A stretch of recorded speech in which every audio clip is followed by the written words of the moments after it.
সুপ্রভাত বন্ধুরা। বৃহস্পতিবার সকাল থেকে আজকে ব্লগটা শুরু করলাম। আর জানো তো, সকাল থেকে বৃষ্টি হচ্ছে, এখন একটু থেমেছে। এই ফাঁকে ফুল কটা তুলে নিয়ে যাই, পুজো করব।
আজকের গাছে কত ফুল ফুটেছিল দেখো। টগর ফুল আছে, লাল জবা, ঘিয়ে জবা, আর তুলসী পাতাও তুলে নিয়ে এসেছি। পুজোটা এবার দিয়ে নিই।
যখন তখন বৃষ্টি চলে আসছে, মাঝে মধ্যে একটু থেমে যাচ্ছে, আবার বৃষ্টি চলে আসছে। আর এই দেখো, আমি বৃষ্টির জল কালেক্ট করছি।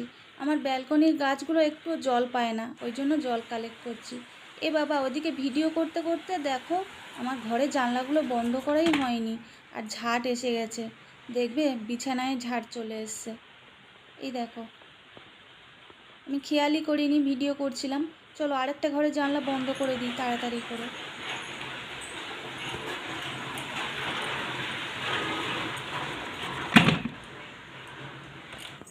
পুজো দেওয়া হয়ে গেছে, কিন্তু অনেকগুলো জামা কাপড় ধুয়েছিলাম। আমার ছেলের স্কুলের ড্রেস ছিল, তো সেইগুলো ধুয়েছি। ওয়াশিং মেশিনেও কিছু জামা কাপড় দিয়েছি, কিন্তু ওই তো দেখলে বৃষ্টি হচ্ছিল। এখন বৃষ্টিটা থেমেছে। ছাদে জামা কাপড় দিতে যাব কি ভয় লাগছে জানো তো, আকাশে এখনও মেঘ আছে। আর ঘরে অতগুলো জামা কাপড় কোথায় যে শুকনো দেবো বুঝতে পারছি না। তার উপরে আবার আমার আজকে যে হেল্পিং হ্যান্ড তাপসী দি আজকে আসেনি, আর আসবে না যে সেটাও বলে যায়নি। আমি তো ওয়েট করে আছি। এবারে বাসনটা ধুয়ে দিয়ে যায় আর ঘরটা মুছে দিয়ে যায়। এবারে বাসনগুলো আমি সব এক জায়গায় করে রেখে দিয়েছি। আসেনি, বেলা হয়ে গেছে, আর আসবেও না। তো সেই বাসনগুলো ধুতে হবে, ঘরটা মুছতে হবে, আর জামা কাপড়টা কি ব্যবস্থা করি দেখি।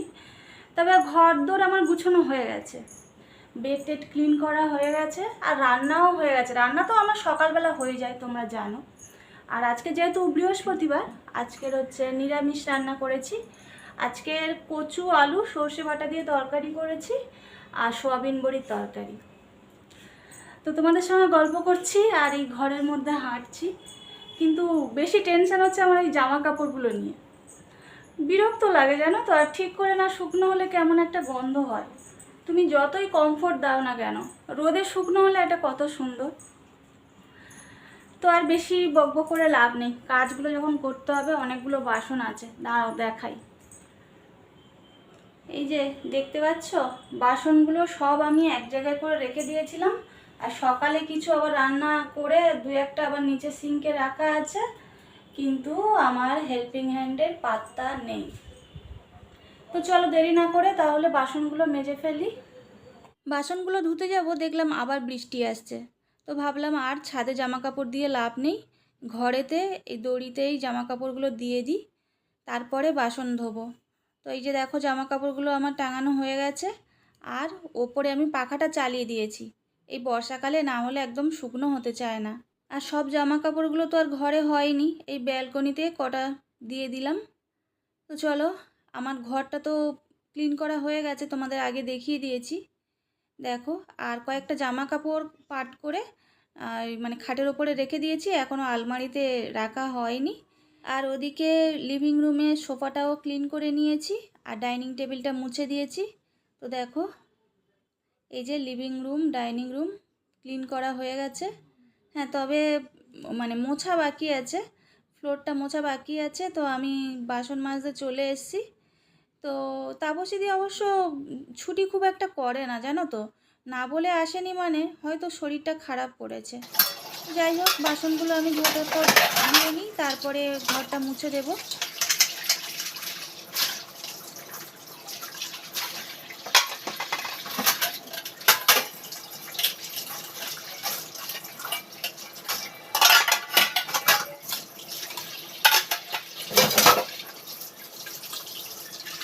বাসন মাজে আমার কমপ্লিট হয়ে গেছে। তো দেখিয়ে দিলাম কিচেনটা। এবারে চলো তাড়াতাড়ি করে ফ্লোরটা মুছে নিই। অন্যদিন হলে হয়তো ফ্লোরটা মুছতাম না, পরের দিন তাপসীদি এসে মুছে দিত, কিন্তু আজ বৃহস্পতিবার, ওই জন্য মুছে দিচ্ছি।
মোটামুটি সবকটা রুম, ডাইনিং, লিভিং রুম সব ফ্লোর ক্লিন করা হয়ে গেছে।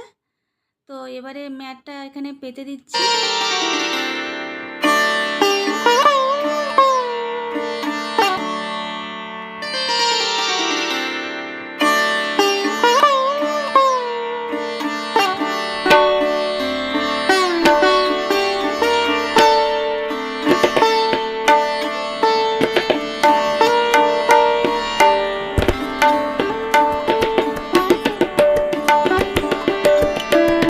সব কাজ সেরে তারপরে দেখলাম হাতে একটু টাইম আছে, তো আমার যেই ওয়াল আলমারিটা আছে এর উপরটা ভাবলাম একটু শুকনো কাপড় দিয়ে মুছে দিই। ভিতরের জিনিসপত্রগুলো একদিন সব বের করতে হবে, বন্ধ থাকলে কি হবে, তাও একটু ধুলো পড়ে। আজকের একটু উপর থেকে জাস্ট একটু ক্লিন করে দিচ্ছি। আর সেই সঙ্গে আজকের ভিডিওটাও এখানে এন্ড করছি। পরের ভিডিওতে আবার তোমাদের সঙ্গে কথা হবে। টাটা।